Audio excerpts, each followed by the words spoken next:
What is the max in Prodigio Max? We have the La Sportiva Prodigio Max here today.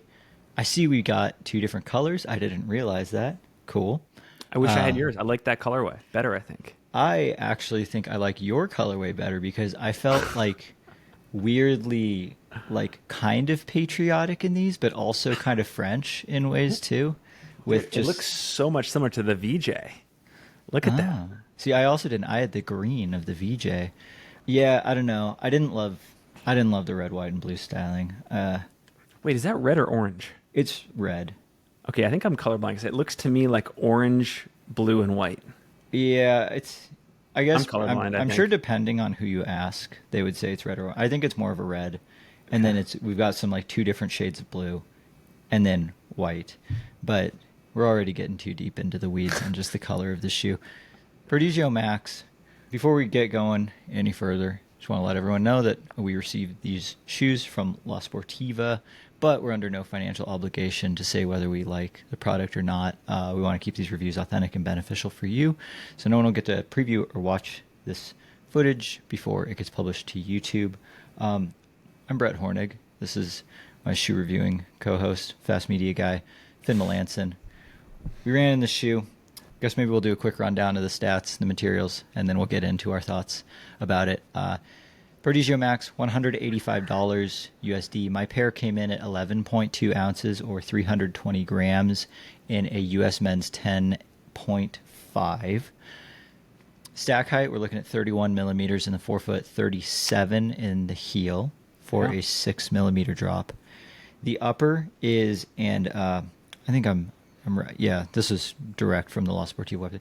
Comfort wire TPEE polyester with TPU yarn embroidery.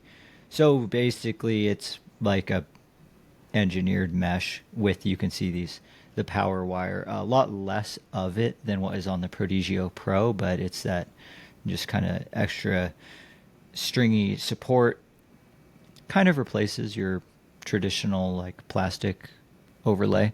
We've got kind of a semi-stiff toe bumper with some of that power wire as well as TPU overlay. A mildly padded tongue that is gusseted. It's gusseted, right? Yeah. Yeah, it's like pretty fully gusseted, like all the way down to the toe. So we're getting like debris protection as well. Ghillie style lacing through the middle part. Two like lace crossovers that anchor the tongue down.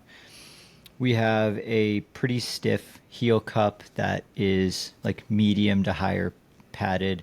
They must have taken some notes from the original Prodigio because this one I felt like was pretty low cut and like very generously padded all the way around. I think that's pretty much it for the upper. The midsole is X Flow foam, which is it's a system. The Carrier Prodigio, foam in there too, right? yeah. So there's a carrier, like what we see. This is a nitrogen infused EVA, supercritical carrier, and then it's an eTPU core. Actually, if you take the insole out, there's like a little window cut out right in the heel where you can see. Oh, yeah. You can see all the dots from the eTPU, and it doing that same thing. The Prodigio Pro, the insole is kind of glued down, but if you do it there because it's a strobel-less design, it's actually a totally different foam. So the Prodigio Pro is the X-Flow Speed, and this Prodigio Max is just the X-Flow, and they're definitely different. I don't know how much that's actually advertised or not, but you can see for yourself that the materials are very different, and I think they feel pretty different too. But we'll dive into that in a minute. So we got your carrier with the eTPU internal chunk of foam. I didn't read about there being any plates or any sort of No plate. things like that anywhere. No plate. And then the outsole is one big solid piece, but it's actually two different rubber compounds. So the whole forefoot is the stickier friction rubber, and then the heel is a more durable, harder friction rubber. I think it was like friction. They call it friction white, even though it's red. And then the other one was friction blue. But then the whole thing they call friction red, like 2.0. A little bit confusing, but Basically, there's sticky rubber in the forefoot and a durable hard rubber in the heel. 4 millimeter lugs. What kind of testing mileage did you get in these bad boys? Hard Rock qualifier mileage, man. I got 103 miles, 24,000 feet of climbing. I was cramming for the exam. I got the 100-mile wilderness section of the Appalachian Trail on deck next Saturday morning. So this Prodigio Max helped me cram for the exam. And a lot of times, I got to mention one thing to you, because I went to the website and just like looked at how the shoe was being built. I pulled this quote: "Unrivaled cushion and comfort for the toughest races on earth." And then this is why I think it's funny. Most of these trail shoes that are referencing the long distances, they'll pick out UTMB, Western States, the low-hanging fruit things. La Sportiva cites Tour de Géants, Swiss Peak, and the Tahoe 200 for what this shoe was made for. And I'm like, you know what? Like, props to La Sportiva for calling out like some really cool races that are in sport, but like not like your UTMBs and your Westerns, like Tahoe 200. Like properly hard races. Like, speaking to a core audience, I appreciate that.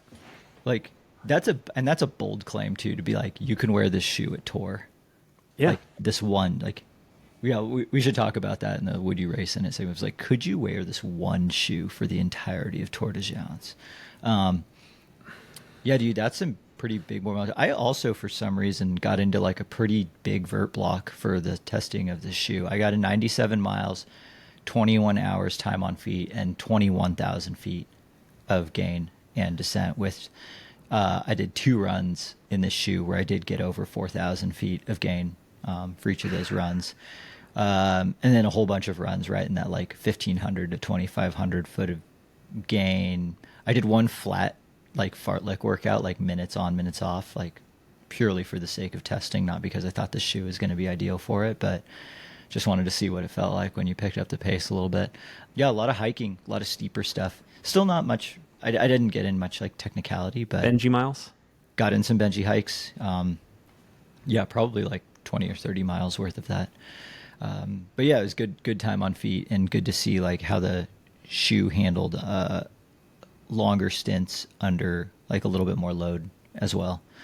Yeah, let's talk about the upper and the fit, which I feel like the first thing we need to talk about is the sizing, because we were both kind of like texting each other back and forth about being on the fence at the beginning, and I'm curious if your thoughts about sizing has changed over the course of your 100 miles. Yeah, so, props to the team at Sportiva. I was sent a half size up, European 46, US men's 12 and a half. I put over 100 miles in it, and I was able to get through those miles, but I still think at the end of the day, I needed to go another half size up. So I'm usually a 12. I should have probably gone to a 13 in these.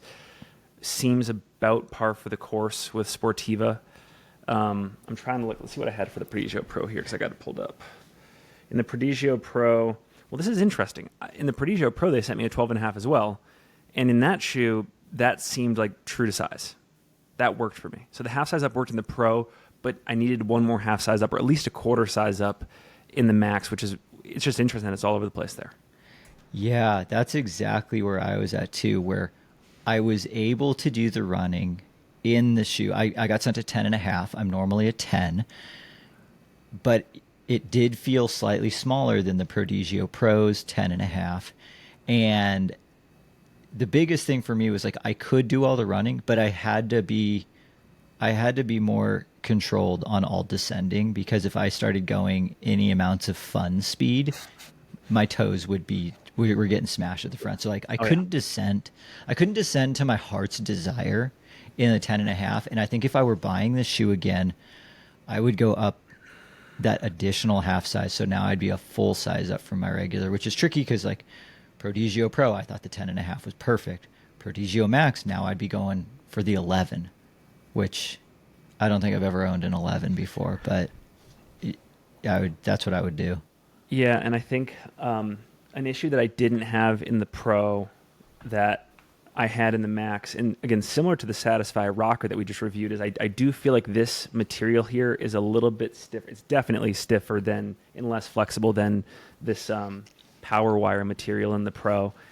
Lower volume. So in addition to just my foot kind of like bouncing up against the forefoot there, the toe box, I should say, Also just like an inherently lower volume shoe, which again, for a shoe that's being built as like max cushion, high stack, built for like, many, many hours on trail, many days if we're talking Tour de Géant, sometimes up to a week, that's a tough proposition to work with for me. Yeah, I felt like volume wise, it didn't really feel that different from the Prodigio Pro. Whereas the length felt like, for not only the volume to be on the lower side and the length to be on the shorter side, it made like the idea of super long racing scenarios in it tough. Maybe I think with that extra half size up, you are going to also create a little bit more forefoot volume, but Yeah. which I think for me would be enough for any race distance. But I guess going back, like at the end of the day, it still is a La Sportiva, even if it is like one of their highest volume shoes. What do you think about? You said you mentioned the material of this upper being a little bit stiff, a little bit starchier, which I definitely agree with. Was it still comfortable for you? It was workable. I mean, again, like if it was truly an issue, I would have been reporting back to you with like 40 miles in the shoe. So I was able to get to 100. It just, and I think we talked about this offline, like they weren't the funnest miles, and like there were things that I wanted to do in the shoe that I simply couldn't because of the sizing issues and because of just like the volume issues up front. But like, again, like if I go towards like the heel collars, I think they made some great decisions here. Like there was a lot of padding here. I don't know about you. I had like no chafing or fit issues with the tongue. I didn't have any like lace Tongue was bite. great. Yeah, because didn't you have some issues with the Pro around the heel collar a little bit? Well, yeah, I had to take all the padding out of the tongue. Yeah. Whereas this heel cup and tongue combo, more comfortable in my opinion than the Prodigio Pro. So, yeah, like I thought from a comfort standpoint, like for the most part, it was like, like the heel, very comfortable. Everything else, good enough. But the one thing I will say is this material, the whole upper feels pretty bulletproof. It's not going anywhere. And actually, I can see a little bit of wear and tear in my Prodigio Pro upper. It is also a more ventilated shoe. There's like no ventilation in this shoe, and yeah, there's like no wear and tear. Yeah, this isn't like your super super hot weather kind of shoe. Drainage is like average at best. But where I think this upper thrives in like much burlier conditions because it's going to be really hard to break this thing, which is definitely a good like selling point. Only other thing for me, just looking at the material, I wondered if it'd be an issue, but like you will see some creasing in the material around like the metatarsals. I had no hot spots due to creasing. Like this material, even though it was like lower volume, it sat okay on top of my foot. Mm-hmm. Yeah. So Yep. I didn't have any blister chafing problems or anything like that either. I mean, and I did do a lot of running in warmer weather, and while I didn't notice that it was like super breathable, it was again just like just breathable enough where for the length of runs I was doing, I was like, this is fine. But yeah, I think the big selling point there is like the heel is comfortable and it's very durable. Moving on to like the midsole and the underfoot ride, what did you think of this X-Flow foam over the course of your testing? the headline for me is way firmer than I thought it was going to be. And it was the Yeah. same level of surprise that I had when and I was telling you this offline, when we put on the Trabuco Max 4 for the first time. And it was, I think we had skipped a model, or we didn't receive the 3, Yeah. but we reviewed the 2. And like that was such a plush feeling. You get into the 4 and you're like, oh my gosh, they've changed up everything underneath your foot. And this is billed as a high stack shoe, max cushion. You can take it multi-day. And I was like, for like what it's being billed as, it's a pretty firm experience. Now there's trade-offs, right? And I can get into those, but like overhead, firmer than I thought. That was my first thought.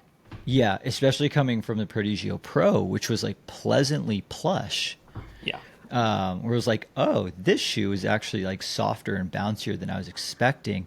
I thought I was just going to get that same thing, but just like more of it. Whereas it actually does feel like kind of a completely different underfoot feel. Whereas this one, like you don't get that bouncy plushness. Instead, you get kind of like a firm, like you won't feel much for rocks and stuff. Like very protective, very stable, very, supportive. at the sacrifice of, that plush cushioning, which in some instances, I thought that was actually great. Like there was like one longer run where I did try and take it on like the most technical trail in Ashland, and like coming down it, I was like, oh, this is fantastic for my feet. Like it is just protecting my feet from any rock hits. If I was doing a run where the trail was majority that, I wouldn't want super plush cushion. I would want a little bit firmer, just like rock protection in the foam. And I do feel like that's where this shoe came in. So maybe, we, what was it? One of the Long Run Archives episodes where we talked about like, what are some other like super gnarly 100 milers that we should do? And we got a lot of people message both of us that said Swiss Alps. Yeah, yeah. Like, so maybe this shoe would really thrive in like that sort of conditions. Like, again, like maybe your Snowdonia type course. Right. And I mean, how many other, again, I don't know why I'm blanking here, but how many other high stack max cushion category shoes would you feel that confident in that type of terrain with? Exactly. Not too many. Like I was trying to write down like which ones, and yeah, I'll go through my list when we get to like the value and competitor shoe section. But it was kind of a tricky Limited. list. One thing I noticed is that like while I do see some creasing on my foam, it feels pretty like I think it's cosmetic just in terms of the carrier. Like I think it's just carrier foam creasing, but like underfoot, this shoe feels exactly the same after 21 hours. Yeah, exactly. It is nothing if it isn't predictable. Yeah, like it did not change at all. Like I'm I'm almost like no, actually I'm not hesitant. Like I'm pretty sure like right now in terms of my like 2025 durability rankings, I think this shoe has immediately shot up to number 1 on the list for me. Okay. Wow. Like I don't think there's a more durable shoe that we've run in yet this year. In terms of just like how much you could beat this thing up and it'll just like keep going. Because after like 21 hours time on feet, that's pretty good. 100 miles, like 21 grand of climbing. We both did that, and like for it to just be relatively unchanged, I'm like, dude, that's impressive. Yeah. But then again, there's always like, well, at the expense of a little bit of comfort. So like, do I wish that this shoe was a little bit softer? Yes. Was the firmness like a complete deal breaker and made it unrunnable? Like, obviously not. Like, I was actually able to, I pretty much trained straight through for nearly 2 weeks in this shoe, day in, day out. Like, I did like easy runs, straight into workouts, straight into recovery runs. And it was able to do all of those things. But I didn't necessarily like love it for any of those things. I'm going to ask a super dumb question. Do you think that like a softer plush experience underfoot is compatible with proficiency in technical terrain? Like, is that just the trade-off that La Sportiva has to make? I think like for someone like me, I don't get to spend a lot of time on technical terrain in like my day-to-day life. So like when I do hit it, I'm just not as like ready for it. Like I'm not as attuned to like how everything's supposed to work. So like I need that sort of shoe, like where you get to run on more technical terrain on a week to week basis. I bet someone like yourself is going to be much more confident and like fine in a softer shoe. Whereas I think I need that extra, I need the extra help on the technicality. And that might change if I like say, moved over to Salt Lake and lived there for a couple months. Like I might be able to then just like rock anything I want on more technical terrain because I'm just better at it. But from where I live and train, like if I'm going out there, like I need something that's going to help me out. I'm also just like, I'm doing the eye test right now on the Pro and the Max, and the Max doesn't look that much wider than the Pro. Like one of the, I think, takeaways for me with the Pro when we reviewed it was that for a super shoe, it's actually pretty stable. Yeah. And I think I do still think this Max felt quite another level even more stable than the Prodigio Pro, but I think that comes with not so much any increase in width, because you're right, the widths underfoot are almost the same. The Max might be a little bit wider in the right under the arch and in the heel, but the forefoots are almost the same. But I think the biggest difference though is these sidewalls go up quite a bit higher Yes. than the Prodigio Pro, so you get an even more pronounced bathtub effect. Pair that with the firmer foam, and you are just like locked into the shoe.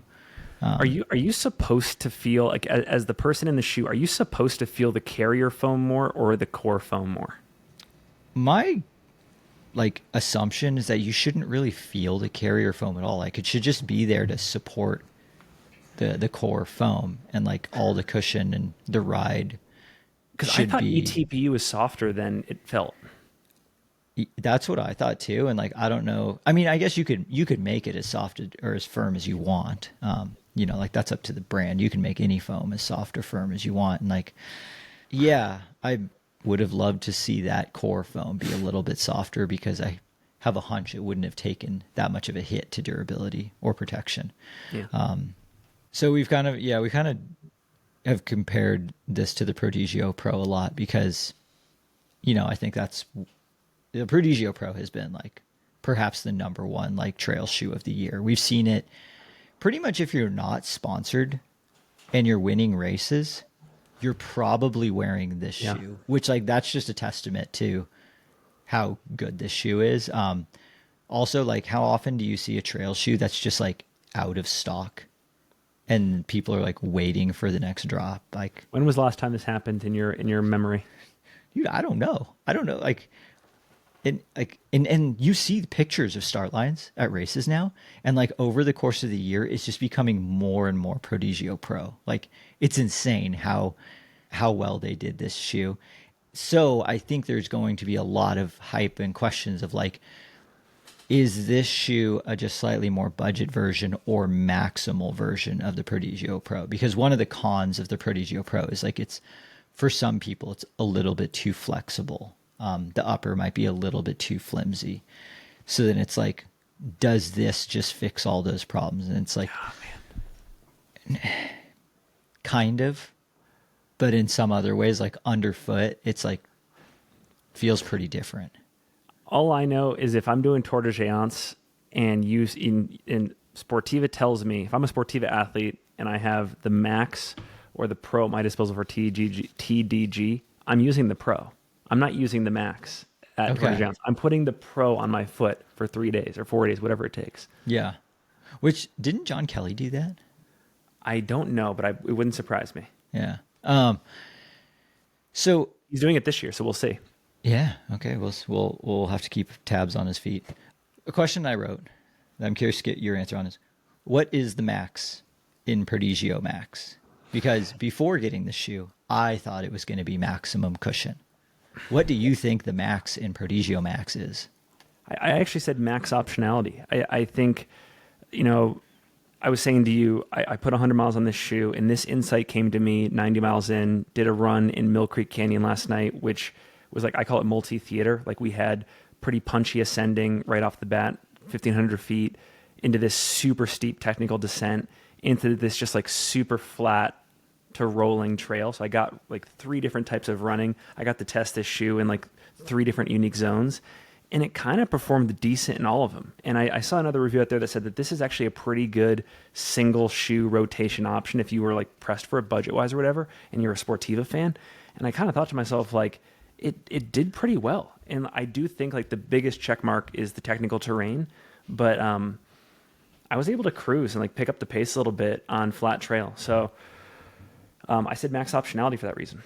Yeah, I think that's pretty fair. That actually, you're right. Like, this is a great like one shoe quiver option actually, because you can do most things in it pretty well. I said that it was for max stability, max protection, max durability, but not max cushion. Pretty much max everything else except for cushioning. Because I do feel like I feel more stable in this shoe than the Prodigio Pro. I feel there's not many shoes out there that I feel more stable in than this Prodigio Max. I think they nailed it from a stability standpoint. I also feel like they nailed it from a protection standpoint. Not only is this upper very protective, but the midsole and outsole mega, mega protective as well.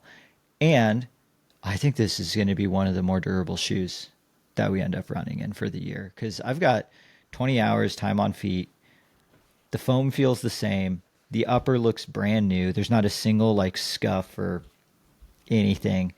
And the only, like, I have to squint to see any wear on the outsole. Yeah. So it's like, from a durability standpoint, like, I would expect to get, 500 plus miles out of this shoe. Like, perhaps somewhat easily, which then through another thing for it was like, I feel like this is a potential great through hiking option if you get the sizing right. Totally. Yeah. I mean, a part of me wonders how much more I would have enjoyed the shoe if it was just down to sizing, Like, Yeah. I liked it enough to run 100 miles in it. Yeah. I was like, dude, if I had the half size up, I could hike in this shoe all day, because to a point when you're like hiking a lot, like the cushioning almost doesn't really matter anymore. Your feet just kind of get used to whatever you're in. And then I always want something that'll keep me healthy and like not bruise my feet. And it's like, well, this would be great. I would trust having just this one shoe out on the trail. You know what's insane to me? If we did do one of these like classic long run archives questions where it's like, of all the brands out there, which one do you think stands the best chance in the next year of like monopolizing the performance side of the sport? Even though La Sportiva is such a respected brand, they might have been the last brand I would have picked. Oh, 100%. Like, I would have never in a million years thought that they would have gone from like their shoe lineup to all of a sudden just like Prodigio Pro, just Yeah. like the potential like banger of the decade. They skipped an evolutionary step or two or three. Oh, it's insane, dude. They were just eating rare candies left and right. Like, dude, they had what is it? They had the action Rare. replay or whatever, and were just Dude. like rare candy cheat. Rare candy. But Where's Professor Oak? yeah, he's like, for the Prodigio Max, he's like, no, for the Prodigio Pro, he's like, there's a time and place for everything, but not now. Save that for later. So would you race in the Prodigio Max? No, I wouldn't. I do think, I was going to say bottom to top, but across the spectrum of trail races, I would be time and time again going to the Prodigio Pro. Yeah. Yeah. That's like, especially if we're like looking from La Sportiva, I don't think there's a scenario where I'm throwing this on for any race that, over the Prodigio Pro. And then if we are looking at just any races and any shoes, then there's like other Max shoes that I would probably look to first for racing.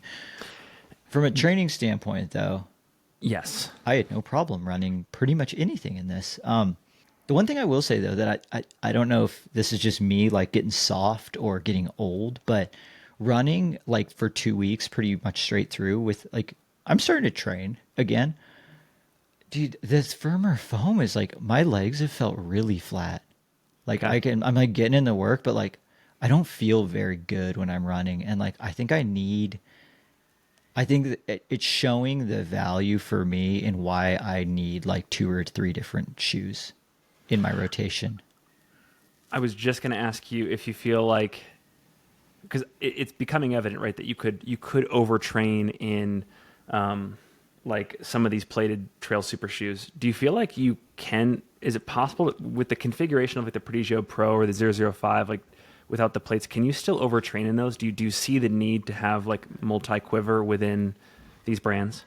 I think for like, if I was throwing the Prodigio Pro on every single day, I would greatly increase my chance of like overcooking myself, because I would just be like running a lot of things a little bit too fast. Whereas like, and maybe that was the sizing issue. Like, I just couldn't descend that fast in this shoe, which I thought would have had me like feeling kind of fresh because I was like descending pretty easy. But I also think that just like the firm foam like was just beating my legs up a little bit like all the time, and it wasn't soft enough for recovery day. It wasn't quite responsive enough for workout days.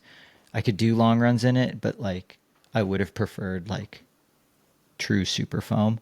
Yeah, if I'm on a tighter budget and I need one shoe and I need it to do all the things decently well for a long time, I think this is great for it. But if I say I'm picking 3 shoes for my weekly rotation, if this is in that rotation, there's not that many days a week I'm throwing it on. And then in that case, I'm not getting the value out of it because it would take me 6 years to wear it out. I had a thought. There is one con. I would regionally race in this shoe. So I actually think this is an amazing shoe for upstate New York and the Northeast. A couple races that come to mind. Shout out to our East Coast listeners and viewers. Escarpment Trail Run, Manitou's Revenge, the Jigger Johnson 100-mile, shout out Aravaipa, the Chikora Mountain Race. Like, this is such a bulletproof shoe. I actually think regionally it makes sense there. Okay. Yeah. Get rid of VJ, put your Sportiva on. Ooh, shots fired. You think, I'm what just do you kidding. think? Do you think someone like John Kelly would wear this at Barkley, or would he still go Prodigio Pro? I actually, oh man, it's going to take me too long to. Like, I'm pretty sure he wore the Prodigio Pro at Barkley this year, but like the Max also just didn't really exist. I mean, I guess it probably existed for him. Maybe I'm answering my own question right now. I think he still went with the Prodigio Pro at Barkley even. I have the photo. Well, anyways, I'll let you know in the comments if I find the photo, but I know I have his foot choice on a photo somewhere. Yeah. Okay. Let's wrap things up with so in one of our last reviews, we talked about how could this be like one of the best 1-2 punches from a brand? Like, if I have the Prodigio Max and Prodigio Pro, I don't need anything anymore. After running in the shoe, I don't think it is. What is it for you? So, well, basically what I felt like I was missing was like the softer cushion, easy day, almost recovery mile shoe. Like, between these two shoes, I didn't have anything good for recovery runs, which is like, it's like 3 of my days per week. Like, if I'm doing 2 workouts and a long run and I'm like jogging it out afterwards, like, neither of these shoes were really what I was looking for that day. Some 1-2 punches that, I thought were really good.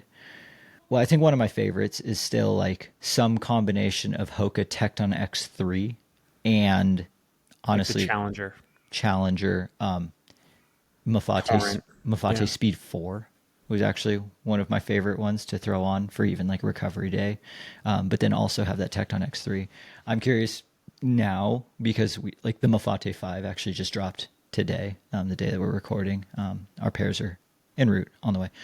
So like maybe like Mafate 5 and Rocket X Trail, Mafate 5 Tecton X3. That's a good 1-2 punch. You could go you could go North Face Endurus or Alta Mesa 500 and Vective Pro 3, or you could just straight up have the Endurus and the Alta Mesa, and like that pretty much covers nearly the whole spectrum as well. Norda 001 and Norda 005. I think that's a fantastic 1-2 punch. So I have to cut that part out. Oh my God. Yeah. Hopefully. Well, here, okay, There's distraction. no way. Okay. John Kelly's wearing the Cyclone. Oh, He's wearing the wow. Cyclone. John Kelly is a cyclone. Okay, interesting. So the shoe's $185. The Prodigio Pro, let me check. I believe the Prodigio Pro is now $225. It used to be $195. I think I'll answer my incredible value for both. So the Prodigio Pro has increased in price. The Prodigio Pro is now $225. It used to be $195 or $200 or something like that, but it's $225 now. This is now $185. What do you think of $185 for the Prodigio Max? I think it's a fantastic value. I think they've priced it appropriately.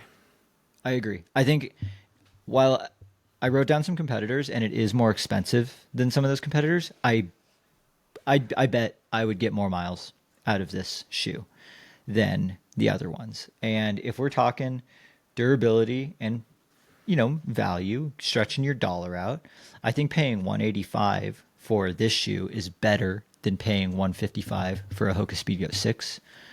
The Trabuco Max 4 is $160, but I bet that I would get more out of this shoe. Yep. Especially like in terms of security on a technical terrain type standpoint. The only one that I'd be curious about, because people have logged monstrous amounts of miles in the Norda 001, that one's $285. I would be curious though if there's anyone in the comments who's willing to do like the ultimate mileage test, Norda 001 versus Prodigio Max. I would not be surprised if this Prodigio Max could go just as far. Okay. And like that might be Brett's lukewarm take of the episode. And you're looking now $100 cheaper for a shoe that you might be able to throw 800 to 1,000 miles on. I don't know. It's an interesting shoe. Interesting shoe. I'm curious if people are gonna, buy this to complement their Prodigio Pro, or if they're going to be looking elsewhere. Let us know in the comments. I actually can't even really say what we're going to review next because I think we're still a little bit on the fence about it. But I am curious, for those who have made it this far in the video, what have we not reviewed this year that you would like to see reviewed? I'm just kind of going to like take a, because we might have like 2 or 3 open spots later on in the fall where we might just, if we get like a popular vote shoe, we might just do that one regardless of if it's new or not. But we have a couple shoes in the hopper right now, just not sure exactly what order. But one thing I do know is that pretty big miles are to be had over the course of To be had for sure. through August.